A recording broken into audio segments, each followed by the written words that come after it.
Détenus du camp Alpha Diallo que la commission a rencontré, les gendarmes de Thieboro qui les gardaient dans un local au 2e étage, près du bureau du commandant, les frappaient tous les jours avec des matraques, des bouts de bois, des bottes ou même des crosses, des fusils. C'est le rapport de la commission d'enquête internationale qui le dit. Je vous demande maintenant si vous étiez au courant de ça. Pas de tout. En tant que commandant. Pas de tout. Je pense que l'enquête pourra le prouver. Mais pour le moment, je me dis que c'est difficile à écouter tout ça, mais ce qui est sûr, je n'ai aucune connaissance. D'accord. Ces victimes-là défileront ici devant vous. Mon colonel, est-ce que vous pouvez citer certains de vos éléments qui se rendaient dans les domiciles des quartiers de la Sigmadina, de Hamdallahi et de Dixine pour soumettre certains à des séances de torture? Est-ce que vous pouvez les citer? Est-ce que j'ai une liste par rapport à ça? Je ne connais personne par rapport à ça et puis ça ne ressemble pas à mon image. Pas vous-même, je dis certains de vos éléments. Oui, quand je dis mon image, ça veut dire que si j'avais connaissance, je suis le premier à mettre main sur ces gens. Je suis quelqu'un que toute la Guinée connaît, dans ce sens-là. Donc, pratiquement, c'est des questions, si ce n'est pas là-bas, c'est difficile à répondre, mais puisque je n'ai aucune connaissance par rapport à ce que tu dis, on doit apporter les preuves. D'accord. Toujours en tant que responsable du grand banditisme et du crime organisé, puisque vous étiez au stade le 28 septembre 2009, qu'avez-vous fait pour empêcher la commission de tous les crimes qui ont été cités ici, à savoir les assassinats, les meurtres, les viols, les violences sexuelles, ainsi de suite? Qu'avez-vous fait en tant que responsable de la lutte contre le crime organisé? Il ne faut pas mélanger les choses, parce qu'à l'époque, il n'y avait pas de crime organisé. Ça, c'est du passage. Mais votre question là, à ma place ce jour-là, ce que j'ai joué comme rôle, à part cela, est-ce que vous pourriez faire autre chose? Je me dis que je suis venu au stade pour accomplir une mission et j'ai cru devoir le faire. Et après, le reste que tu viens de dire, ça, à ma connaissance, c'est dans votre propos que je l'attends.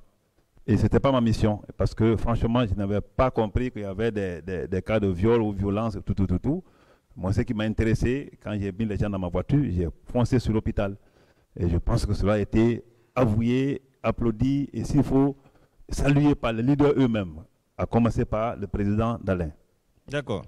Votre mission, c'était pour sauver les leaders politiques. Contre qui?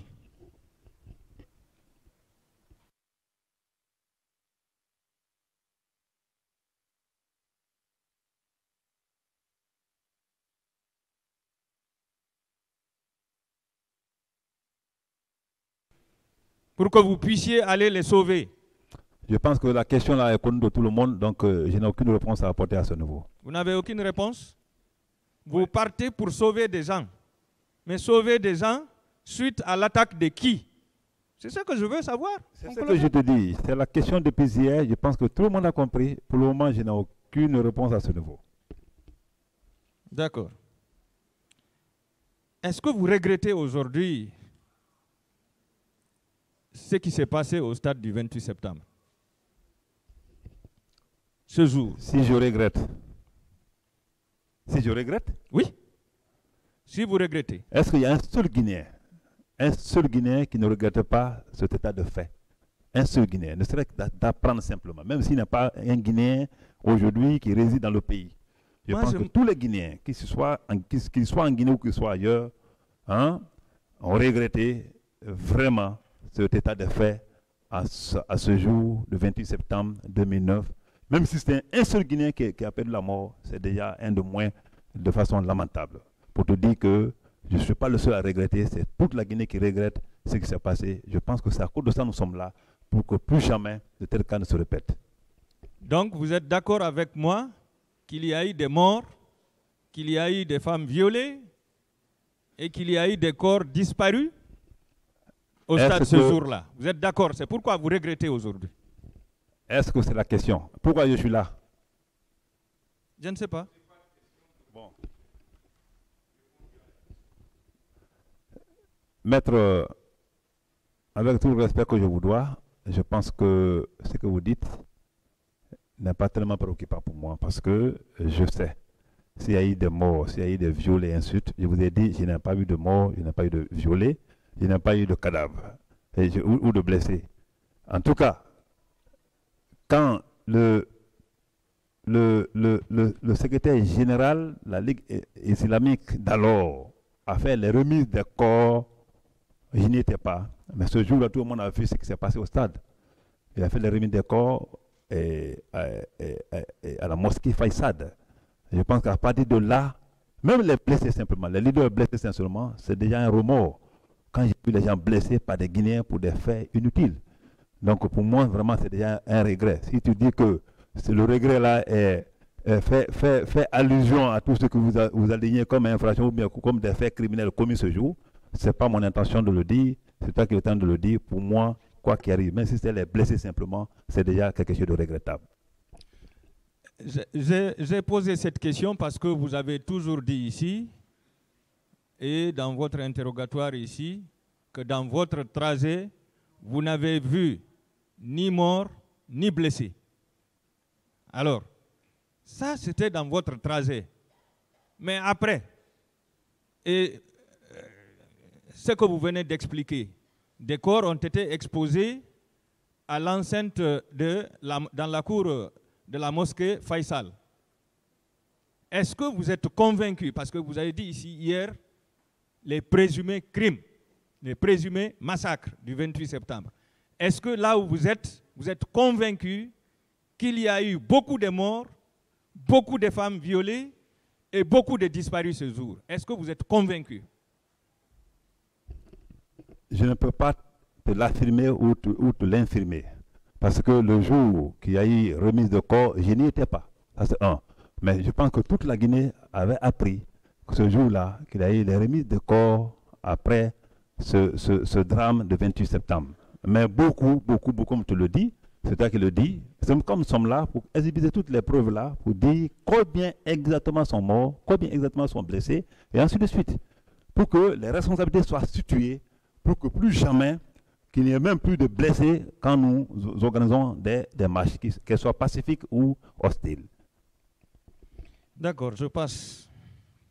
Que répondez-vous des accusations faites par Feu Général Mamadouba Toto Kamara, qui déclarait au pool des juges d'instruction que le colonel Thieboro Kamara, le commandant Toumba Diakité, le colonel Claude Pivi et le colonel Abdoulaye Sherif Diaby étaient impliqués dans la répression des manifestants au stade du 28 septembre. Que répondez-vous à cette déclaration? C'est une affirmation qu'il a donnée certainement, ou si vous pouvez relire. De toute façon, il est mort. Il est mort, c'est ce que je déplore. Vous savez, le décès de Toto, après que Maître m'avait donné une copie de cette ordonnance de renvoi en 2017, et le jour de son décès, vous savez, j'aime beaucoup la presse, hein, mais je n'ai jamais dit un mot sur cet événement depuis ce jour. Aucun journaliste ne peut le dire. Thieboro a dit un mot, que ce soit sur les sites ou bien dans les radios. Non. Je me suis abstenu. Parce que quand quelque chose dépasse ton imagination, ton analyse, le mieux c'est de se mettre à l'écart. C'est ce que j'ai fait. Mais ce jour, il y a un journaliste qui m'a tellement merdé, j'étais obligé de lâcher un peu parce qu'on était presque à la morgue. Il me disait, quel est ton sentiment, quel est ton sentiment? J'étais obligé de lui dire que j'ai un sentiment de remords, un sentiment de regret. Et puisque Dieu ne calcule pas souvent comme nous autres, sinon il aurait gardé ce monsieur pour que ce jour de procès de 28 septembre, quel que soit le temps, qu'il le trouve vraiment vivant et que ce qu'il a dit ce jour soit discuté. Et il m'a dit, mais pourquoi, malgré qu'il a menti sur vous, tu es venu? Il dit non, il n'a donné qu'une affirmation. Et se voyez, il n'a pas apporté des preuves pour dire les noms qu'il a cités, y compris M. Thieboro, étaient effectivement là, voilà les preuves de leur agissement. Non. Il y avait une affirmation, et puisqu'il est parti, j'ai le droit de le rendre un dernier hommage, comme tout le monde. Mais La seule chose que je regrette aujourd'hui, c'est le décès du général Toto, qui vraiment, je ne sais pas ce qu'est Pelchon, qui a fait des allégations de genre et qui devait être là aujourd'hui pour une confrontation afin que la vérité jaillisse. Hein, pour que le verdict soit vraiment un verdict apprécié par tous. Mon colonel, est-ce que vous êtes d'accord avec moi que les manifestants ont été pris en otage ce jour? Les manifestants qui étaient au stade du 28 septembre, est-ce que vous êtes d'accord avec moi qu'ils étaient pris en otage par les militaires qui étaient là-bas? Qu'ils étaient pris en otage par quels militaires? Oui, par les bérets rouges, les gendarmes et les gendarmes de comment dirais-je? Anticorruption. Hein? Anticorruption. Antidrogue. D'accord. Je ne saurais te le dire, parce que là, je n'ai aucune preuve, et c'est toi qui parles non plus, qui n'as pas apporté des preuves par rapport à ce que tu dis, donc je ne peux pas l'infirmer ou l'affirmer. Est-ce que vous vous rappelez de votre interrogatoire à la direction des investigations judiciaires?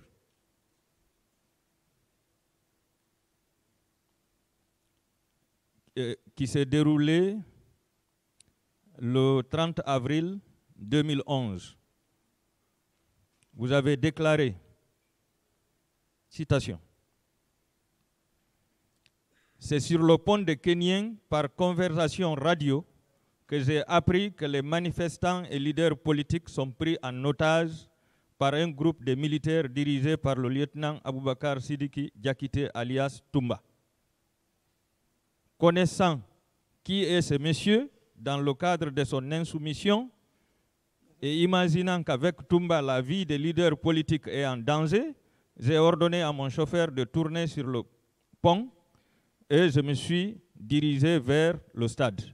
C'est vous qui avez prononcé le mot otage. Est-ce que vous reconnaissez ce passage? Ce passage, c'est un PV ou bien un passage? C'est un procès verbal d'interrogatoire. De qui en date du 30 avril 2011. Et j'ai signé? Oui. Tu peux le voir, s'il vous plaît? Oui. Si le président me permet.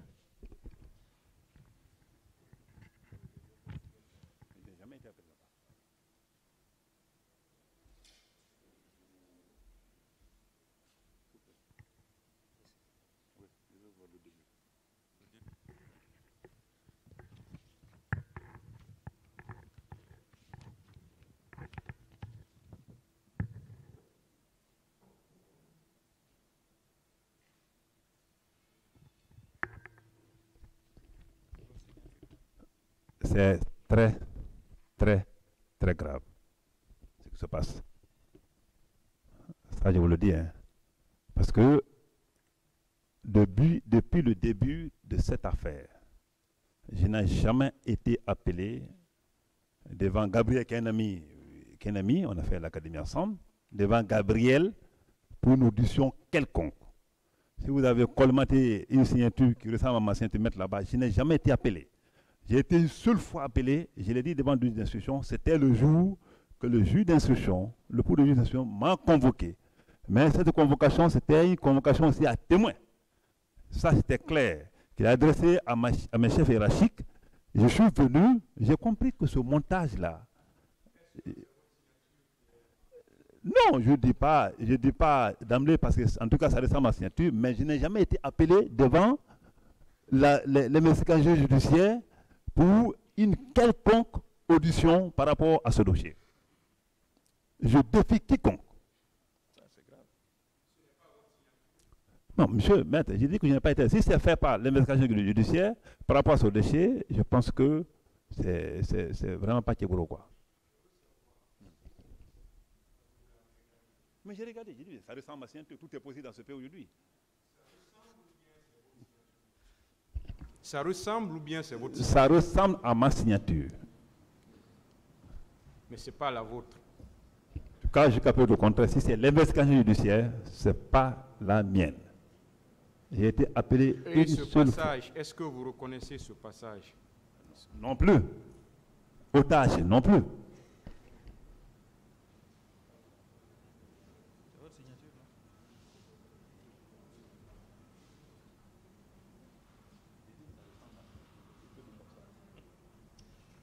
Qu'est-ce que vous avez dit? Que ça ressemble à ma signature, mais je n'ai jamais été appelé à l'investigation judiciaire pour cette question. Continuez, maître. Pardon. Bien, mon colonel.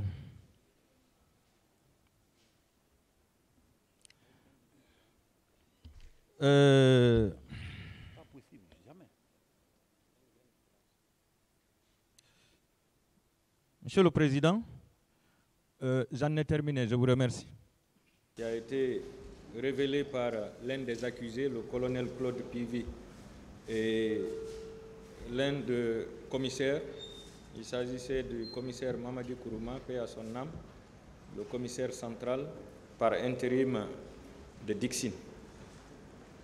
À présent, je vais vous parler de la présence du colonel Moussa Tchebro Camara au stade au même moment que les bérets rouges. Suivant le procès verbal d'audition des témoins en date du 10 juin 2010, code 950, M. Mohamed Alpha Bari, étudiant demeurant à Tougiwonde à l'époque, déclaré devant le pôle des juges d'instruction ce qui suit. Étant à l'intérieur du stade, nous avons fait 2 rakats en chantant comme quoi nous ne voulons plus la candidature de Dadis. Quelques instants, j'ai décidé de monter à la tribune.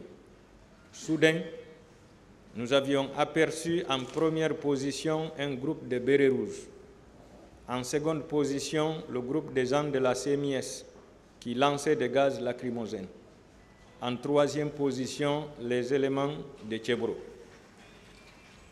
Je suppose, Monsieur le Président, que les éléments du colonel Tchebro ne pouvaient pas rentrer au stade au même moment que les bérets rouges, en l'absence de leur colonel, de leur commandant. Ensuite, sur la menace proférée par le colonel Moussa Tchebro Camara et son passage à l'acte consistant à tirer et à ordonner de tirer sur la foule. Suivant PV d'audition de partie civile, code 1046, en date du 5 septembre 2012, Madame Fatoumata Binta Diallo, déclarée devant le pôle des juges d'instruction, citation. Après que le colonel Tchebro nous a dit 2 fois de nous retourner et nous nous sommes opposés, il a dit que tout ce que vous aurez obtenu à l'intérieur, vous l'aurez cherché. Première menace. À l'audience du 8 mai 2023, M. Abdourahmane Ba déclarait devant ce tribunal avoir vu le colonel Moussa Tchebro avec un contingent de gendarmes venir vers les leaders politiques en faisant des tirs de sommation devant le portail de l'université Gamal Abdel Nasser de Conakry.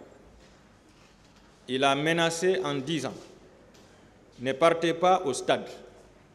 Si vous y allez, ne soyez pas surpris de ce que vous aurez là-bas. » Il poursuit. Étant à l'intérieur de la pelouse, le colonel Moussa Tchebro Camara a ordonné de laisser entrer les leaders politiques et de tirer sur les autres. C'est là où je parle de l'ordre de tirer. Suivant procès verbal d'audition de partie civile, code 1129, en date du 5 décembre 2012, M. Elhaj Ibrahima Bari, mécanicien, demeurant à Dar es Salaam à l'époque, déclaré au pôle des juges d'instruction sur interpellation-réponse, ce qui suit.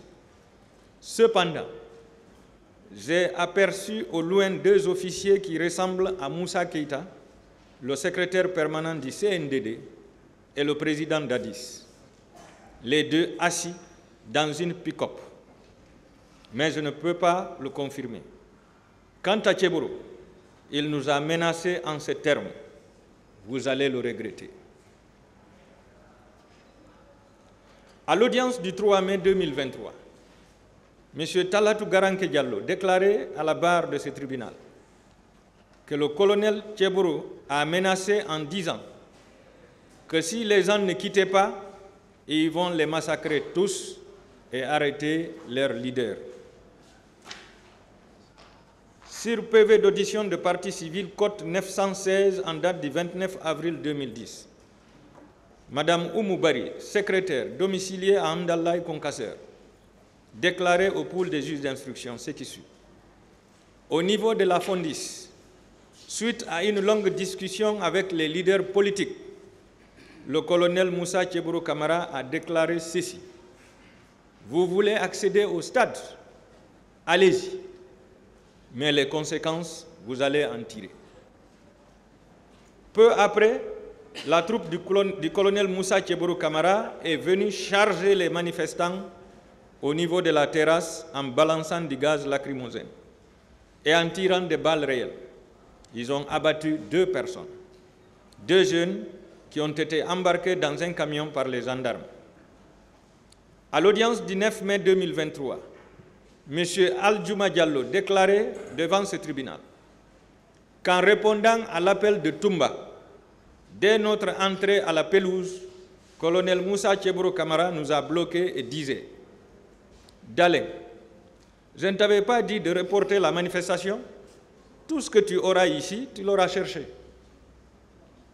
C'est là qu'ils ont balayé Elad Selou et ont commencé à le rouer des coups. Quand j'ai essayé de le relever, ils m'ont roué des coups. J'ai perdu 2 dents et j'ai perdu connaissance. Et enfin, suivant le PV d'audition de partie civile cote 857, en date du 16 mars 2010, Mme Mariama Diallo, couturière demeurant à Amdallah, déclarait au pool des juges d'instruction en répondant à une de leurs questions, ce qui suit. Je dois souligner que quand j'ai quitté la tribune pour courir vers la pelouse, le ministre Tchebourou était là avec ses gendarmes en train de tirer sur les gens qui couraient sur la tribune. Donc, Monsieur le Président, selon ces parties civiles, les différentes déclarations qu'elles ont faites, le colonel Moussa Tchebourou Kamara était bel et bien au stade du 28 septembre, au même moment que les bérets rouges. Il a non seulement menacé, et vous avez constaté que les menaces ont été réitérées à plusieurs reprises avant de passer à l'acte, c'est-à-dire procéder à des tirs qui ont occasionné des morts. Arrestation illégale, séquestration, coups et blessures et tortures. À l'audience du 18 octobre 2023, M. Lamine Kamara, partie civile, déclarait, citation, « Le 28 septembre 2009, j'ai constaté la présence d'un bus à bord duquel il y avait des hommes habillés en maillot de foot, calmes et silencieux.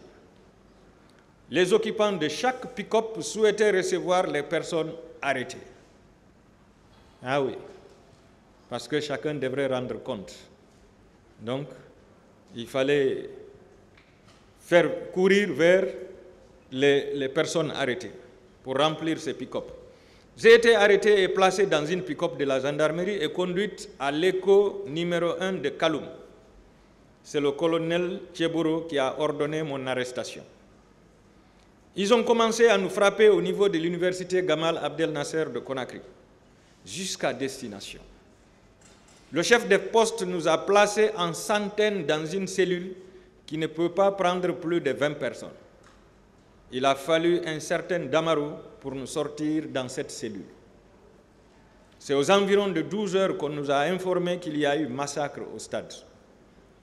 Beaucoup de personnes ensanglantées ont été déposées à l'écho numéro 1.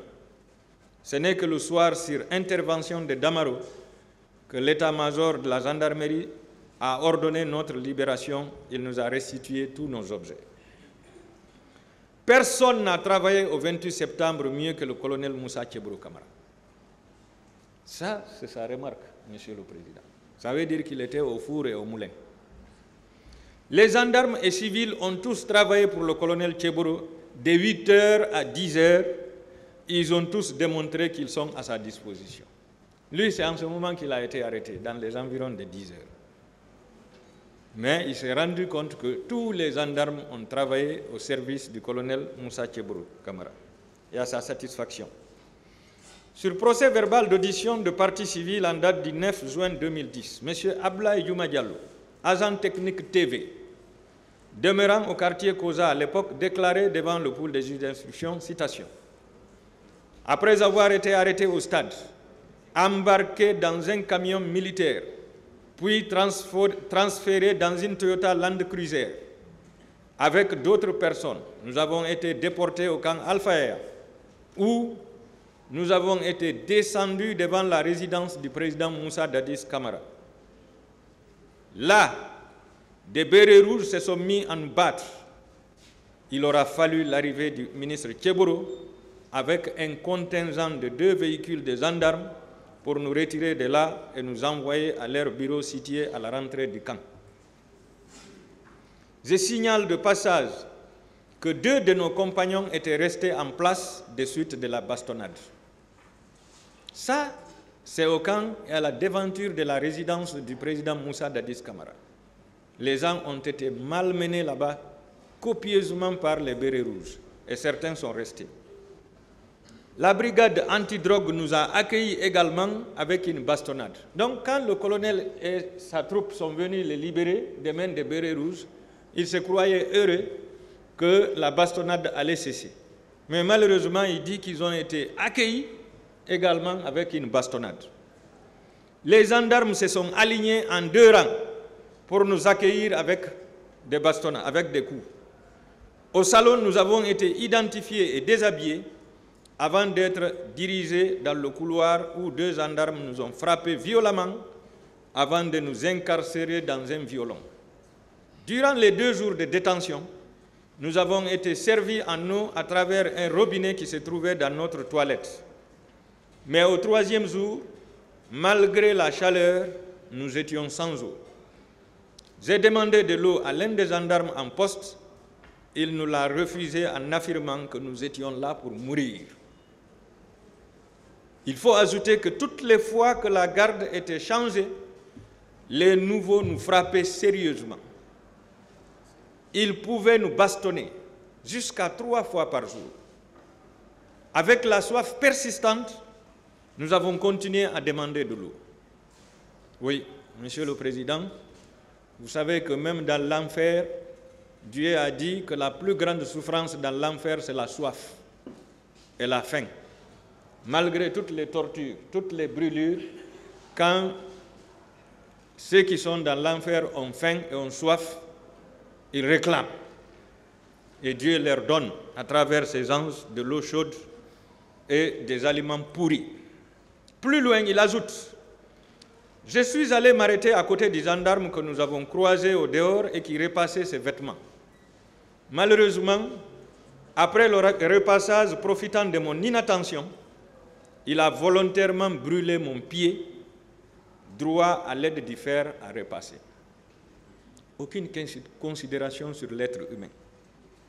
C'est avec cette plaie que j'ai rejoint la cellule. Entre-temps, le premier gendarme nous a apporté 6 bouteilles d'eau. Le même jour, à 18h, ils nous ont sortis pour nous raser les crânes et nous demander notre leader préféré. Alors là, ils étaient dans la joie. On les a rasés le crâne et on les demande quel est votre leader préféré. Ils pensaient que c'était de la joie, c'était du jeu. Si tu réponds que c'est Dadis, on te frappe un peu. Le cas échéant, on te frappe à l'agonie. En répondant à une question du boule des juges d'instruction, M. Abdoulaye Diouma Diallo précise qu'il a été blessé au pied droit par le fer à repasser, à la tête, au dos, même mordu à l'épaule droite. Et les matraques ne suffisent pas. Il faut mordre encore les gens. Ça, c'est pour dire qu'ils boivent du sang. C'est ça la réalité. Parce que mordre quelqu'un, c'est avoir envie de son sang.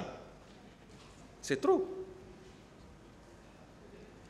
Sur le PV d'audition de partie civile en date du 4 février 2013 de M. Sadou Bari, enseignant, chercheur, domicilié à Koloma à l'époque, celui-ci déclarait « Une fois dans la rue, j'ai été arrêté par des militaires qui m'ont embarqué avec beaucoup d'autres personnes en destination du camp Al-Faya pour, selon eux, être fusillés.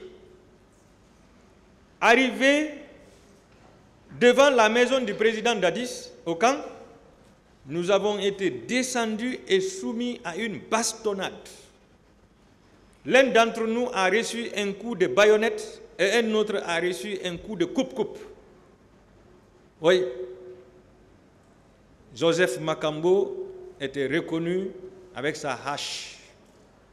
Certainement, c'est lui qui l'avait donné ce coup de coupe-coupe. Ces militaires ont menacé de nous découper tous face au regard de 4 expatriés. Nous avons été transférés dans le bâtiment de Tchéboro. Là, nous avons été identifiés, déshabillés et battus par 2 fois par plusieurs gendarmes. Nous étions 73 encastrés dans une salle de 6 mètres sur 5. 73 encastrés. C'est un intellectuel qui vous parlait, enseignant-chercheur. Parmi nous, il y avait de nombreux blessés par toutes sortes d'armes. Nous sommes restés là jusqu'au lendemain sans manger ni boire. C'est aux environs de 11 heures que certaines personnes nous ont offert à boire.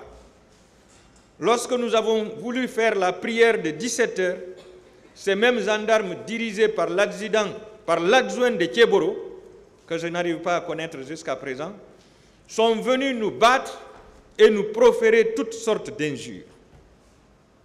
C'est dans la même soirée que j'ai été remis en liberté grâce à l'intervention de mes enfants. Plus loin, sur interpellation rapide, il dit « Les gendarmes au nombre de 11 qui nous ont frappés au camp Alpha Yaya relèvent du service de Tchéboro. » Donc il y avait 11 gendarmes qui les ont frappés. Sur une question de son conseil, il répond qu'il y a eu des tortures abominables dans les bâtiments de Tchéboro et de Claude Pivy. Des tortures abominables. Lui, on ne lui a pas raconté, hein. Il a vécu les faits.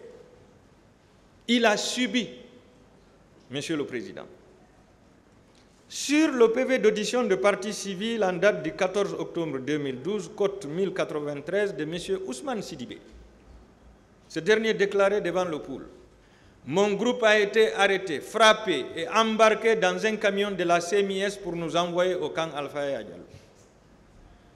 À peine on nous débarquait, le capitaine Tchéboro est arrivé en donnant l'ordre aux militaires et aux agents de nous frapper et de nous enfermer. Où j'ai fait personnellement 4 jours.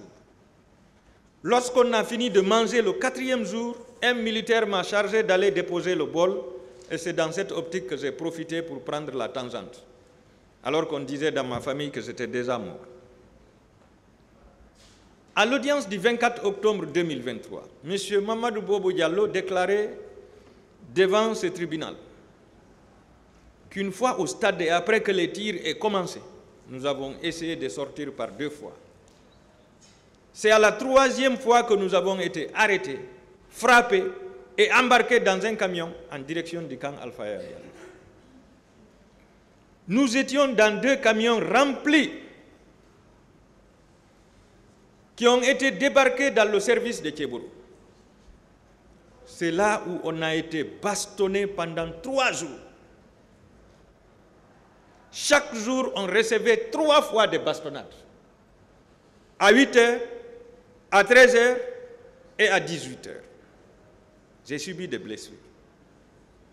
Après cela, nous avons été envoyés en ville au PM3 où nous avons été détenus pendant 4 jours.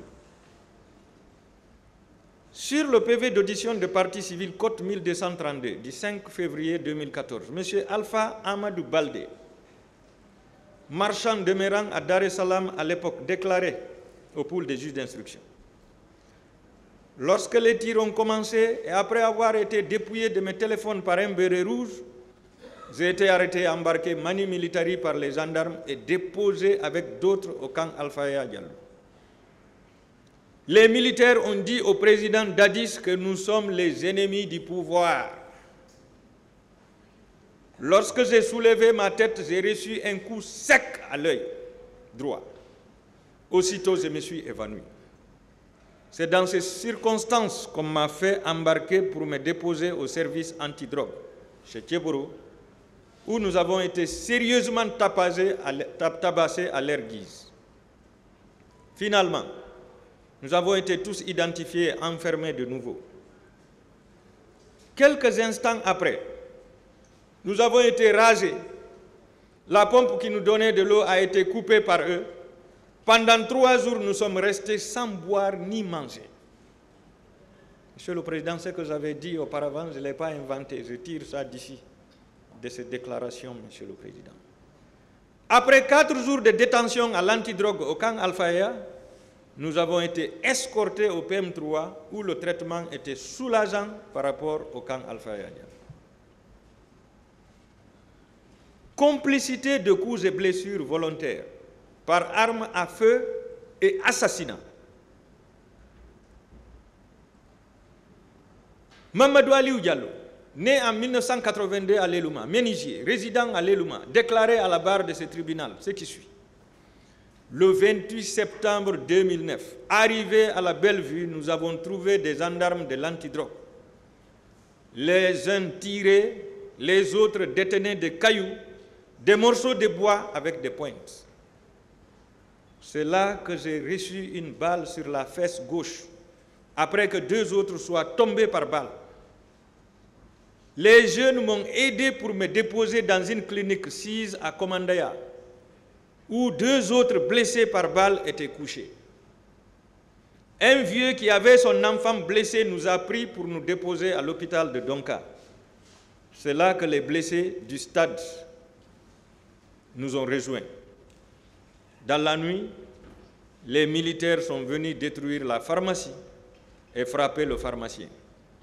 Après cela, ils sont allés vers la morgue et on entendait leur bruit.